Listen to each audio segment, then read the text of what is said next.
gravar, diz o teu nome. Bem, meu nome é Daniel Cardoso, já fiz as malas, espero eu, estou só à espera da confirmação, que ganho uma viagem. Gostava muito de fazer uma grande surpresa à minha babe, ela é minha mais que tudo, e gostava muito de ir com ela à Ibiza. Espero que lá o tempo esteja bom, para apanharmos um grande sol e mandarmos altas fotos aqui para a Renault, se puder ser, e também para a minha mãe, que eu gosto muito dela.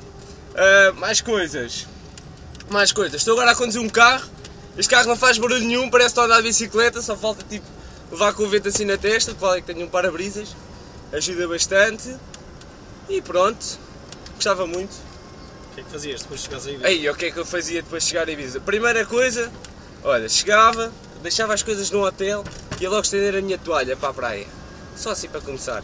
Depois ia comer um grande gelado, ganhar uns créditos com a miúda, que ultimamente tenho andado a portar mal, e pronto, e tem que ser.